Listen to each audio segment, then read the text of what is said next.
That sound you hear is the sound of MAGA Republicans running away from their position on abortion, and Donald Trump is leading the way. Let's discuss. I'm Dave Aronberg, state attorney for Palm Beach County, aka the Florida lawman, here on the MeidasTouch network. I want to thank you for all your views and likes and comments. Please keep them coming. And abortion politics is like the dog that chases the car for Republicans. What do you do when you catch it? For years, they've been trying to overturn Roe versus Wade, which was an unpopular position, but even more unpopular now that the person who did it is Donald Trump. And now he owns it.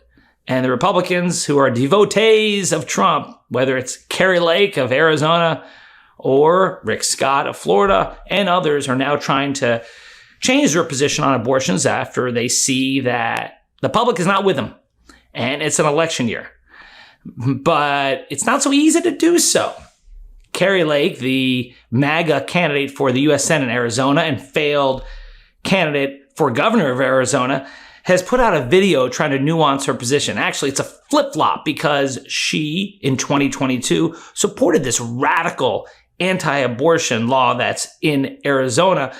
But now that it is the law of the land and the election is around the corner, she has changed her position. And the words she uses in this video are really telling. She's trying to wink at the pro-choice side by using the word choice in the video. And it's done nothing but piss off both sides. Here's the video. Issue is less about banning abortion and more about saving babies. I agree with President Trump. This is such a personal and private issue. I chose life, but I'm not every woman. I want to make sure that every woman who finds herself pregnant has more choices so that she can make that choice that I made.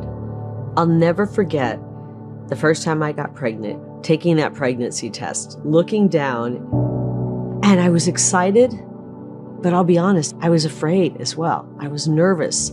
I was anxious. It's natural for women to be nervous and anxious when they're pregnant. I never would ever assume that any woman had the same exact feelings I had or situation I had. We know that some women are economically in a horrible situation. They might be in an abusive relationship. They might be the victim of rape. I agree with President Trump. We must have exceptions for rape, incest, and the life of a mother. We as American people don't agree on everything all of the time. But if you look at where the population is on this, a full ban on abortion is not where the people are. The issue is less about banning abortion and more about saving babies. And now Kari Lake is flip-flopping again. According to CNN, Kari Lake bemoans the fact that Arizona's 1864 abortion ban is not being enforced, in another apparent shift. According to the article, Republican Senate candidate Kari Lake expressed regret in a recent interview that Arizona's century-old abortion ban was not being enforced by the state's Democratic leadership, remarks that appear at odds with her recent public opposition to the law. Quote, "The Arizona Supreme Court said this is the law of Arizona, but unfortunately the people running our state have said we're not going to enforce it. So it's really political theater," Lake said in an interview with Idaho Dispatch on Saturday during a visit to the state. "We don't have that law as much as many of us wish we did," she added. You see, the Republican Party hitched its wagon to Donald Trump, a guy who had previously said he was 100% pro-choice, a person who keeps switching his position on abortion, whether he wants to prosecute women or the doctors, or supports a 15-week ban, or supports states' rights on this issue. He keeps going back and forth, and the anti-abortion advocates within the Republican Party decided that he was the one who would take them to the promised land and get Roe versus Wade overturned. And it happened. But now their big advocate, their leader, is flip-flopping himself on the issue.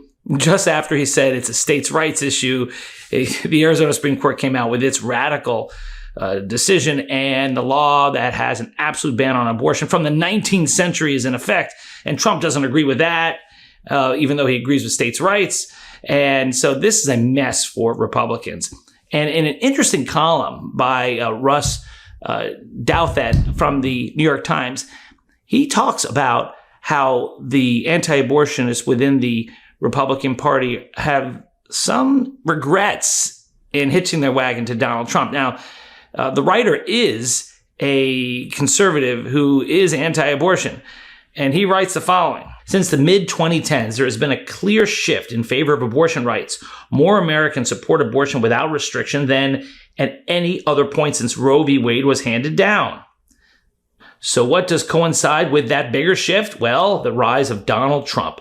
And one does not need to be a monocausalist, that's a good word, to see how the identification of the anti-abortion cause with his particular persona, his personal history and public style might have persuaded previously wavering and ambivalent Americans to see the pro-life movement differently than they did before. If you set out to champion the rights of the most vulnerable human beings while promising protection and support for women in their most vulnerable state, and your leader is a man famous for his playboy lifestyle who exudes brash sexism and contempt for weakness, people are going to have some legitimate questions about whether they can trust you to make good on your promises of love and care.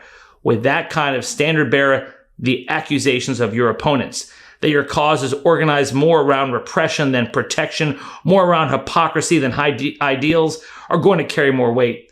And some people who might have been your allies who share your general moral worldview are going to find reasons to disassociate themselves from your political project. Saying, you buy the ticket, you take the ride. You got in bed with Donald Trump. He is now the face of your anti-abortion movement. And that's not a good face to have because people see it as cynical and hypocritical because he keeps flip-flopping his positions and he doesn't look like a true believer at all. He just does it for political gain. As you can see now, after the Supreme Court in Arizona ruled, he's all over the place. And his biggest supporters who are running for office, like the Kari Lakes, are following suit. And it is a mess. And it doesn't convince pro-choice suburban women to come on board because they know that these candidates are lying when they all of a sudden say that they have a new position on abortion. At the same time, the hardcore supporters of theirs who are anti-abortion activists, the real religious right who are supporters, are now questioning whether they should have been supporting them all along. Check out this recent story in Semaphore. Quote, no one would believe me if I said I wasn't concerned. I'm clearly concerned, and it's definitely a gut check moment for people who have been pro-life for a very long time. Marjorie Dannenfelser, president of Susan B. Anthony, Pro-Life America, told Semaphore. I mean, no one could argue that Republicans who switched positions is a move in the right direction, and there's multiple senators who have done that. Keep in mind, this is the same individual quoted in this article who Donald Trump criticized by name in his tweet when he attacked Lindsey Graham. He also attacked her, the head of this anti-abortion organization. The article continues. Looking longer term, Dannenfelser asked whether the Republican Party can be sustained without the support of a reasonable pro-life position and the movement that goes along with that. If they choose to walk away from the movement, there's a major realignment ahead.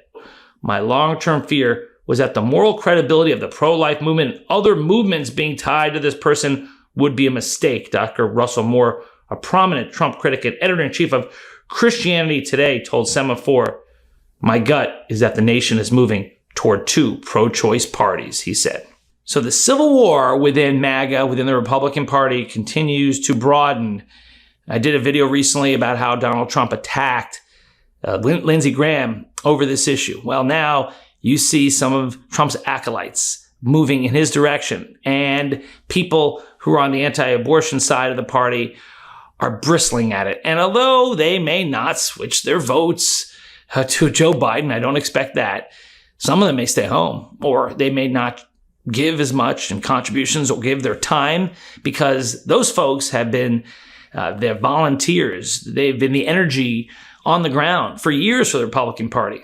And if they're getting cold feet and they're starting to turn away from their leaders, then that's a real problem. When the base starts feeling disenchanted, then you've got a problem as you approach this election, which is a turnout election. There are very few persuadable voters out there.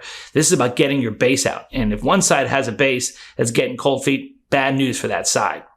Because it is a fact that since the Dobbs decision that overturned Roe versus Wade, Democrats have been outperforming in elections around the country. I mean, even in red states where abortion ballot measures have passed, like in Ohio and Kansas, and in governor's races where it's used as a major focal point, like in Kentucky, a very red state, where Andy Beshears, the incumbent Democrat, won his reelection because he focused on his Republican opponent's radical position on abortion. This is not going away. Women never forget. And to think that this issue of reproductive rights is somehow going to fade or is just going to be nuanced to death, no way. This is a real issue and a real problem for Republicans. So when you see those polls out there that say, well, Donald Trump is ahead or it's neck and neck, well, do those polls reflect the Dobbs decision and the fact that it's going to be a major factor in the election? Does it reflect the fact that in every election, despite the polls, Democrats continue to outperform, doing better than the polls anticipate because of this issue? I don't think so. I don't think the polls reflect what's really going on out there. So Meidas Mighty, keep the faith and stay tuned. I'm Dave Aronberg, aka the Florida Lawman, here on the MeidasTouch Network. If you like this video, please like it and provide your comments. I love reading them. And check out our new channel, True Crime MTN, where we're just about at 30,000 subscribers. So check out the videos that we do about true crime cases that don't qualify to be discussed here on the MeidasTouch Network, but they're really interesting. There are cases like the Chad Daybell Doomsday Cult leader who is on trial for murdering his wife's children and his own wife. I know it can be morbid, but it is a fascinating look into our criminal justice system. So check it out. I'll see you there, and I'll see you next time. Enough! Send him to the big house, not the White House. Get the new exclusive tees, mugs, and stickers right now at store.meidastouch.com. That's store.meidastouch.com.